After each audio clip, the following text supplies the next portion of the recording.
This is Nan McKay, and I would like to introduce you today to Lynne Sagalyn. Lynne has been an educator and scholar for over 40 years. She built an innovative and rigorous program of graduate study in commercial real estate finance and investment strategy at Columbia Business School. She explains how cities are built and redeveloped and endeavors to demystify the politics and planning process surrounding large-scale development projects and their impact on the physical fabric of cities. In the corporate world, she serves as a director and chair of the audit committee of Blackstone Mortgage Trust and is a board member of Morgan Stanley's Prime Fund and the advisory board of Olshan Properties. She serves on the boards of many other organizations in New York as well. She's the author of Power at Ground Zero, Politics, Money, and the Rebuilding of Lower Manhattan. So welcome, Lynne Sagalyn. Thank you. Lynne, you are a fellow in the American Academy of Housing and Communities, recognized for your achievements in this field. So tell us a little bit about your accomplishments as a fellow in the education field. Delighted. I'm really so appreciative of being named a fellow. It's a real honor. After 40 years, it's nice for these things to come about. I became an educator primarily because I wanted to do research, and I wanted to research questions about the physical environment. My senior year in college, I took a course in city planning with a well-known professor, and it shaped the rest of my life in many ways. I think as an educator, I'm extremely proud of the hundreds, if not thousands, of students that I've taught. And I've taught in a way that enables them, I hope, to see real estate and the development of cities in a pretty broad context, not just finance, which is what people think about, but about city planning and how that shapes the opportunities for growth in a city, and the politics of how that happens. Another area where I feel I've made a contribution is in the whole study of public-private development. In particular, physical areas like Battery Park City, or well-known places like Faneuil Hall Marketplace in Boston. And there are hundreds of others all around the country, if not the world, in which to get something done, you have to have both public sector and private sector working together. And that's a pretty specialized field. And I feel that by spending at least 20 years of my professional life working on that topic, that it's enhanced my students and mostly also practitioners' way of looking at how things happen in cities. And the last thing I would say about my impact and importance in the field is that at Columbia, I had the opportunity to build the Paul Milstein Center for Real Estate, which brings together practitioners as well as students and alumni, and has created a real force in the field. And what's different about real estate compared to sociology or history or English or political science is that it hasn't always been well accepted in the academy and seen as a legitimate field of study. And by doing research and building a rigorous program, I feel I, as well as others in this field, have created a foundation for the serious study of real estate, which affects everybody's lives every day. Absolutely, whether it's housing or whether it's commercial development, it's things we use every day. So how do you feel urban revitalization has changed over the last 20 years? It's gotten much more complicated. It's got complicated in no small part because, one, cities have matured. It's not the same as in 1950, where people were moving out to the suburbs and cities were forgotten, and officials, politicians, and legislators really tried hard to revitalize cities. But starting in about mid-1990s, people started returning, people my generation and your generation started returning to the cities. Younger people all wanted to live there. Maybe they'd grown up in the suburbs and wanted to change. Job growth was accelerating in cities. And so mature cities became more expensive.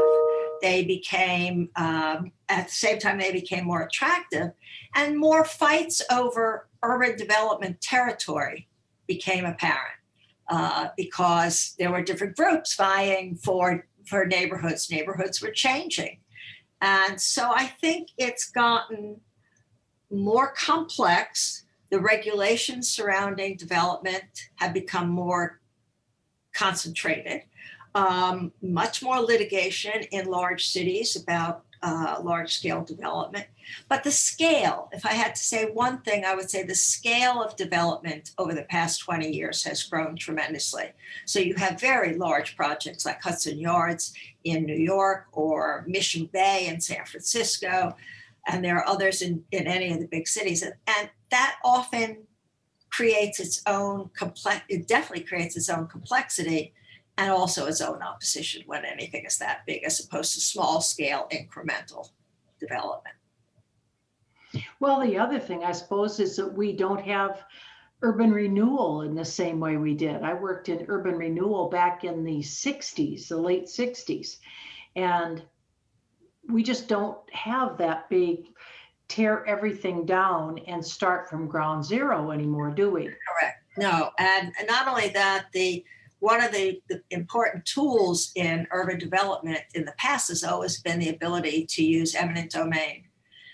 And whether it's for right reasons or maybe some reasons people think are not so right, it's become much more contentious now.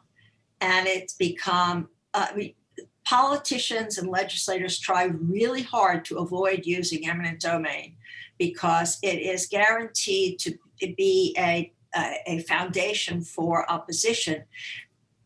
And it stems back to the same experience you described in the 60s, when it was used pretty much indiscriminately and wholesale destruction of neighborhoods.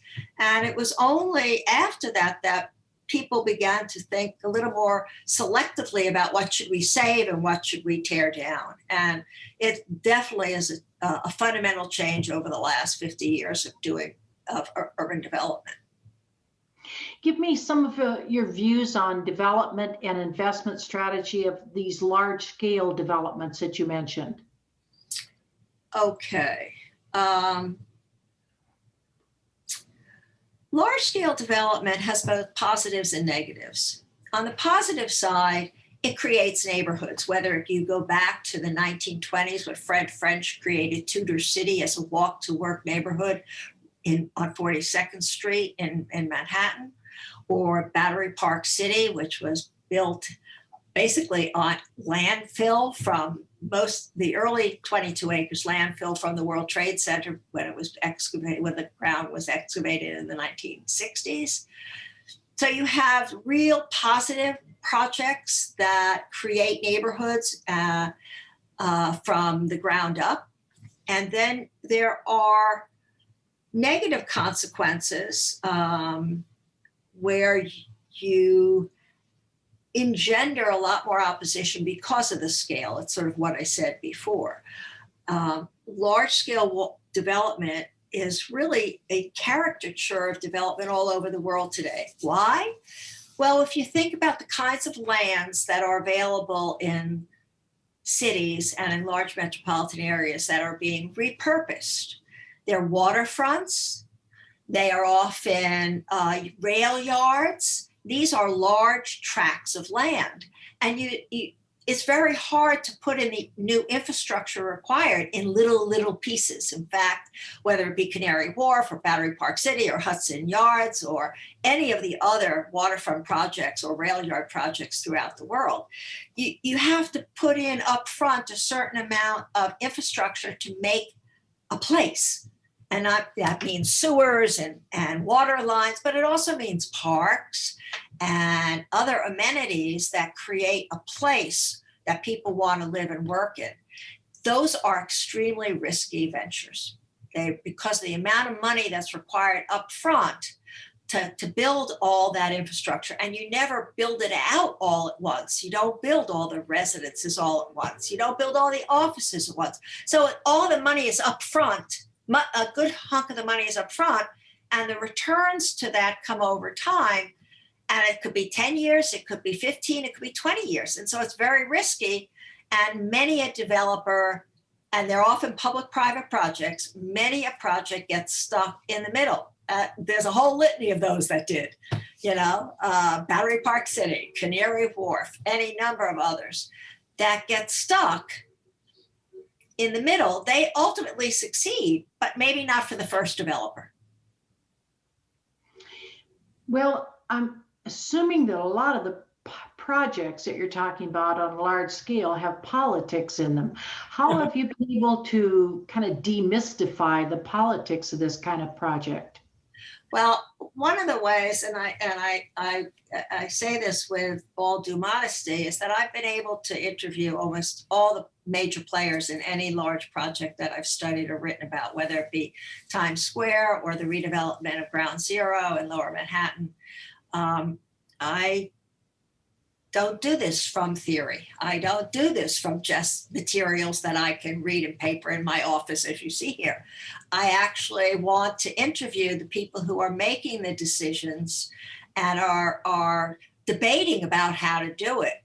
And I do that for two reasons. One is I just sort of love talking to people about these projects. And I think it's important to get their ideas into the story, because they are making the decisions. And second, it gives me, when I have the insights from talking to people, I'm able to read the documents in a way that lets me understand what's going on between the lines of the document. I hope that I'm making that clear, as you can read documents and contracts and memos about what should be done. But when you're often can't get the full import unless you know the people who have been shaping those documents, and they've enabled you to have insights into their mind when they were doing it.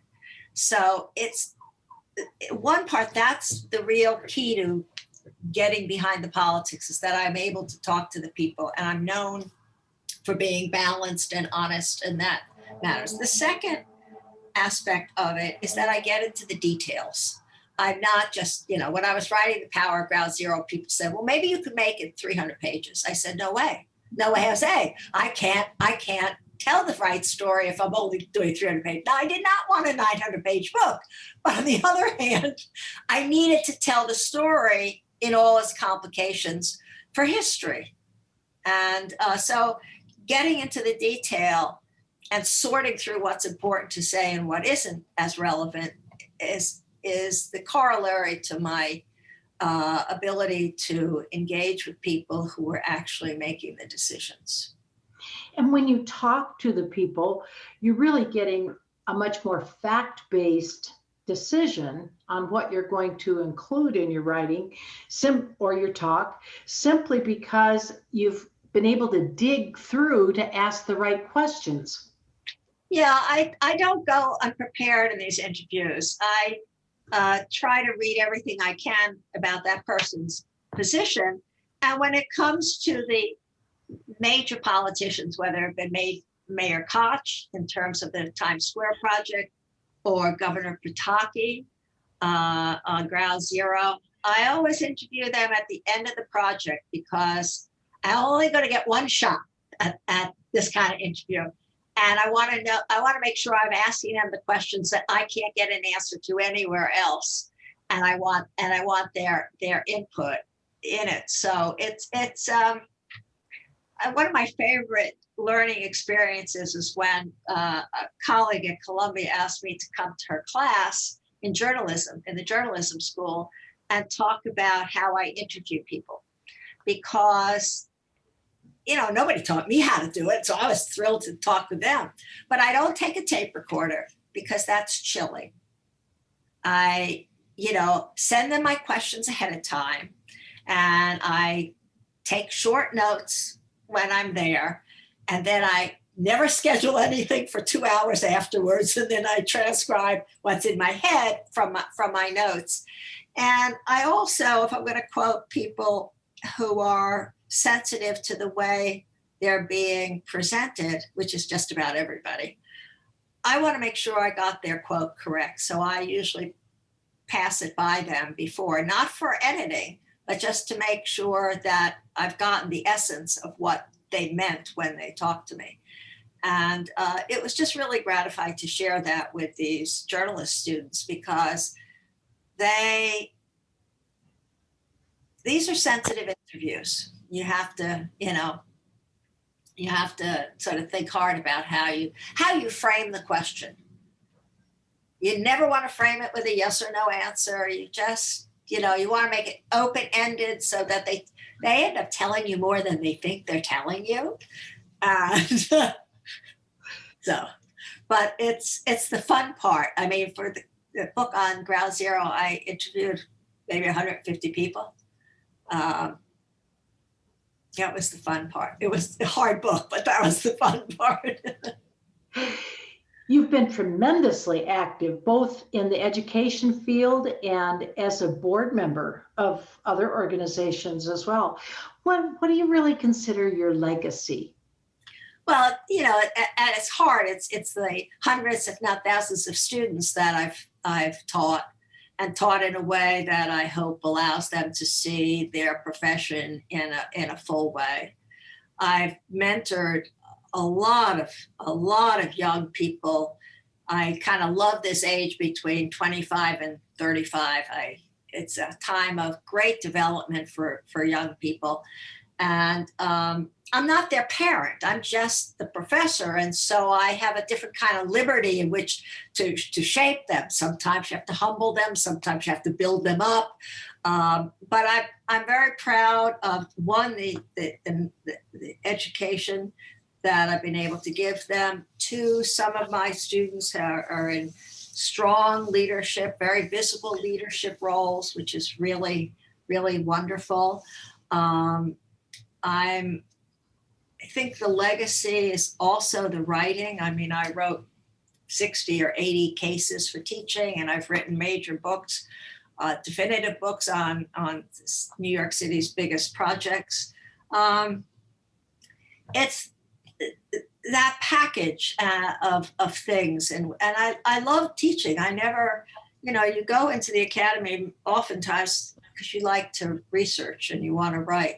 But I found I loved teaching early on, and that was the surprise, and it was a wonderful surprise. And I just love the kids, I call them kids, but they're not. They're just really. So I think the legacy is the people and the writings and the inspiration to work hard that I feel I've pushed my students to do. I think it makes life so much more interesting if you have a passion. And it sounds like that's your passion. I mean, I have passions as well. And you just want to just keep on working because you love what you're doing. Yeah, you hit it on the nail there. I mean, I have had many a person say to me, you love teaching and you're passionate about it. And the kids pick that up in 3 seconds. 3 seconds. You can make a mistake in the classroom, but as long as you're honest about it and you care about what they learn, they'll forgive you for almost anything, because it's a question of how engaged you are with what you're doing. And I think in many ways, that's the hardest thing for young people to latch on to, what they're really interested in, what they're passionate about, because whatever somebody is passionate about, they're bound to do very well. But it's not always so easy to find that thing that you really, keeps you getting up at whatever hour in the morning, and it's not work. It's just what you want to be doing. So. Very, very true. What effect do you feel gentrification has had and maybe will have on cities and its residents? Yeah. I think gentrification, it goes back to one of the questions you asked me earlier about large-scale development. It's kind of in one sense, it's similar. There are some real positive aspects about it. Okay, so what are the positive aspects? One is if you're a homeowner as opposed to a renter, your property values, you've just are going up. And for most people where housing is their main source of wealth for retirement, that's a real positive. If you're a renter, it's a negative often because rents go up, and oftentimes you can't afford to stay in the neighborhood you've been living in for 5 years, 10 years, or 15 years. So it's mixed. There's no single answer. It's mixed in terms of the economic impacts. In terms of the community impacts, it can be very beneficial because governments are likely to put in more parks, they're likely to repair things, whether it's to stimulate the growth and revitalization or to respond to what's happening in the market in certain neighborhoods. And you tell me somebody who thinks it's bad to get a new park in their neighborhood or streets fixed or lights or street lights fixed or play areas made for children. I mean, nobody's going to object to those things, but money is always short in cities. And cities in this country are financed through property taxes. And property taxes depend upon property values in the neighborhood. So it's kind of like a circle of impacts. And so gentrification exacerbates, is part of the politics, I should say, of urban living today. And urban, I don't mean just big cities. These small cities, anywhere where there's neighborhood change is going to spark issues of displacement. That's the real negative. When people can't afford to stay in the neighborhood that they've lived in for a good part of their life. I'm not talking about people who've been there a year or two. I'm talking about people who have been there through the hard times as well as now the good times. And that's difficult. And cities across the country, some more innovative than others, are finding ways to mitigate that displacement, either through subsidies for more affordable housing so that people can stay in the neighborhood one way or another, if not in the same unit, or other forms of mitigation. But, not everybody wants to stay in the same neighborhood all the time. People do move. So, there are some serious studies, really good work on gentrification. And it's, that would probably debunk the myths that many people have. It's not been my field for a long time, so I'm only at the generalizable level to say you got to look at the evidence carefully because it's very mixed. A lot of people are discussing things like the effect that redlining and the deed restrictions against selling to someone who's African American, those kinds of things have had on the city. I think about gentrification and I think of this as well. Do you want to discuss that at all? What kinds of... There's a long, unfortunate history here about racially restrictive covenants and ethnically restricted covenants. There have been signs. They were in various places. I was just reading about this in Harlem. Harlem, before it became an African-American community, was a Jewish community. And before it was a Jewish community, it was another community. I don't know whether it was Irish or whatever, but they used to have signs that said no Jews and no dogs on the same sign. And there were similar signs and in racial covenants that excluded Catholics, Jews, Asians, and dogs. You name it. So, unfortunately, the history goes, well, racially restrictive covenants were outlawed by matter of law by the Supreme Court in the mid-40s, I believe. But the die had already been set. The FHA, the government agency, the Federal Housing Administration, had redlining maps that literally blocked off areas. This is of cities where they wouldn't lend because the belief, and it's a belief, was that when African Americans moved into a community at that point in time, they were just referred to as Negroes. property values would go down. I studied this in the city of Chicago as my dissertation research. And in the absence of mortgage finance, a whole alternative market of housing finance rose up in which transactions were built on land installment contracts, pretty much the same way you buy a washing machine.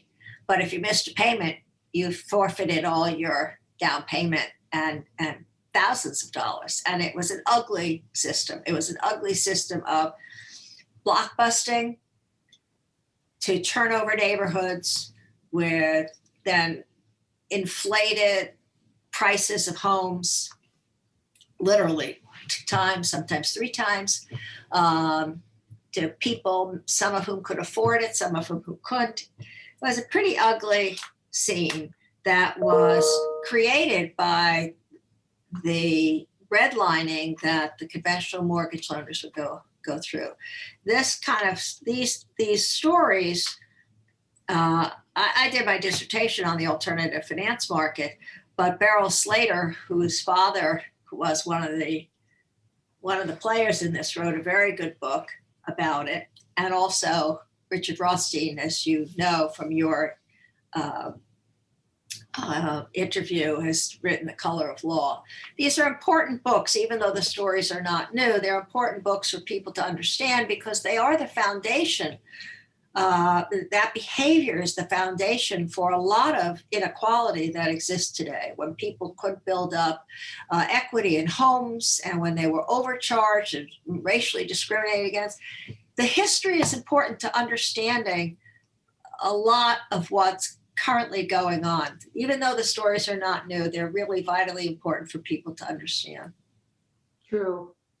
What reforms do you think are needed in housing finance?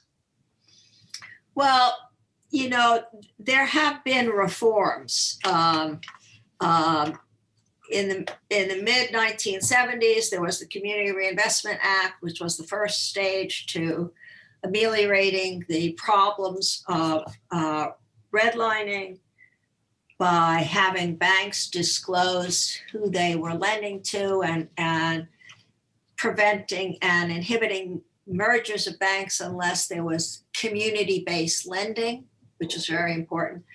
The current administration has rolled back, from what I can read in the newspaper, some of those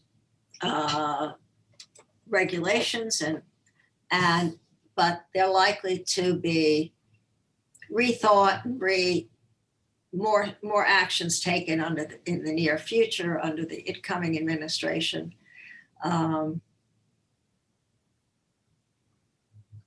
So there has to be, you know, an elimination of the bias in a lot of lending.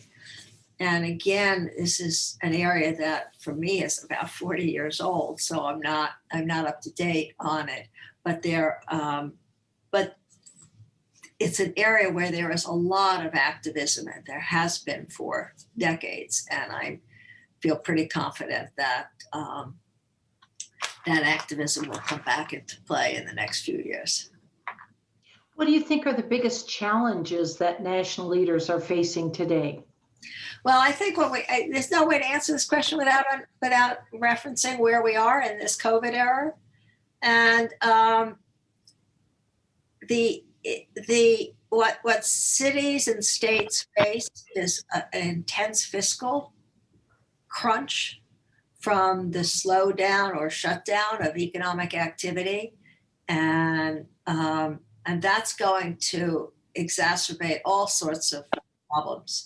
Because in the near term, in the next year or two, there's going to be, you know, cities and states are really crunched. And right now we don't have any assistance from the federal government. And there's just so much of a tax burden that people can bear.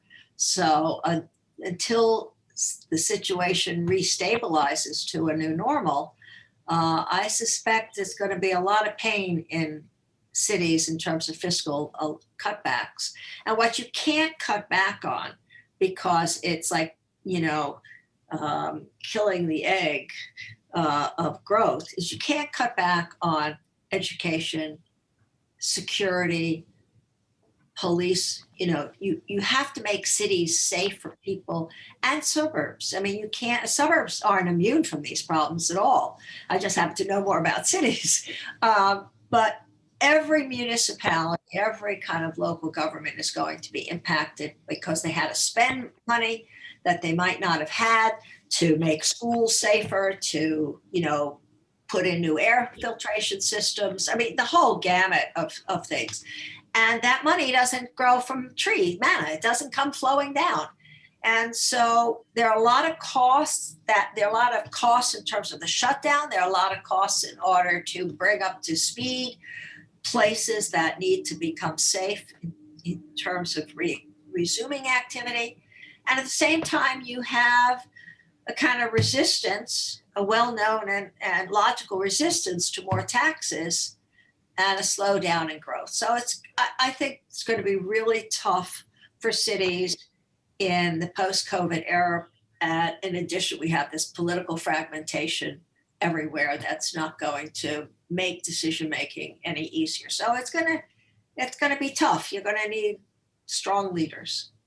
It brings to mind a question that I'm curious about, and that is, what do you think is going to happen to a lot of the big office buildings, particularly where people are going more to remote workers? What do you think is going to happen? First of all, I think a certain amount of remote work is going to remain, but I don't think it's going to be the majority, because people are people. And I've heard from any number of people, oh, they're so happy to be back in the office. Oh, other people say everybody's so happy to be back in the office because they can be with, it's not just being with people, but all that, chitter chatter around the coffee or the coffee room or whatever, that actually matters. It matters to people how they stimulate new ideas. And I think there are certain activities that you can do from afar in your home in an office like this that are fine. But there are other activities about building companies, about new products, about innovation that don't happen in a vacuum. And you can maintain business and social connections. We could do this Zoom, but it's second best for many people. And so I think we're going to go through a turbulent period of 12 to 18 months where people will leave, other people will come back. New York City this past, I don't know whether it's month or quarter, had the most leases that they've signed in 10 years. So, and Google's still coming here, Amazon's still renting space. It used to be, when I was a graduate student, we were taught people follow jobs. Well, guess what?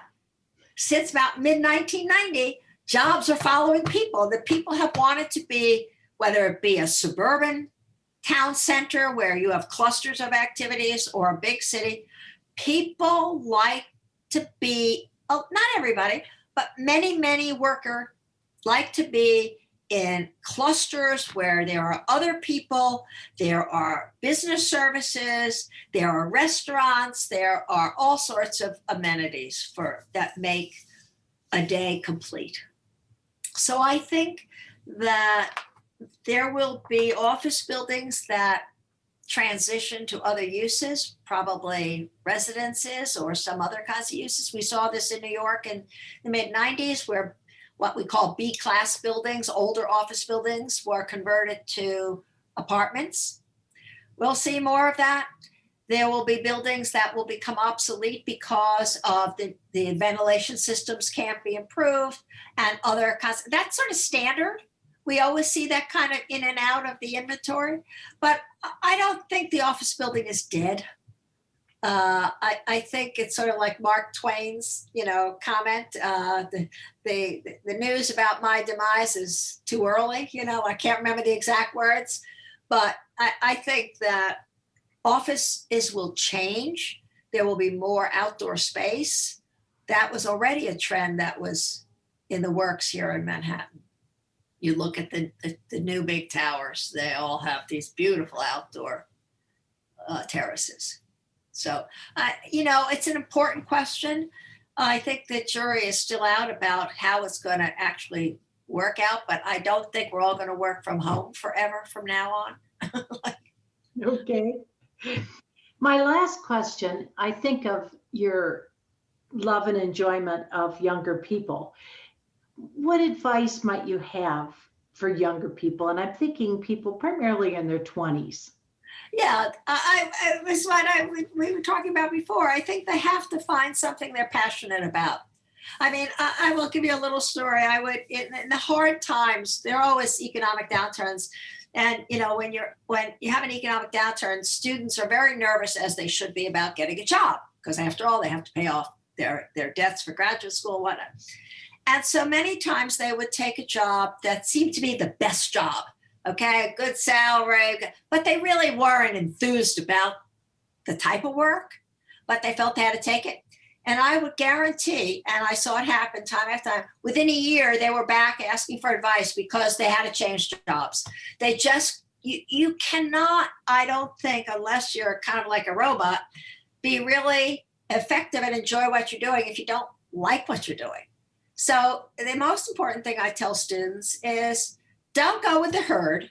Figure out who you are, what excites you, who you want to work with. Do you want to work with a big organization, or do you like a smaller organization? Are you more entrepreneurial, or do you like to do in a more structured environment? They have to do their homework, because nobody can answer those questions for anybody. And find something that they're passionate about. Don't worry about following the herd. Don't worry about making so much money that you're going to take a job that you don't like, because it's not going to work out. If you like what you do and you're good at it because you like it, and you'll work hard and you will ultimately be successful. Don't know whether it's going to take 2 years, 5 years, or 15, but you have to love what you do. That's what I tell them. And to make friends and never make enemies. Never. You don't like somebody or you don't like something. Okay, nobody's perfect, but you don't have to broadcast it, because it'll come back to haunt you. I've given a lot of advice to people, because in real estate, what goes around comes around. People know each other. It's as big as the industry is, very small in terms of the investment world. And you have to be very careful with your reputation. You lose it, you never get it back. And the housing world and a lot of other worlds. Right. True.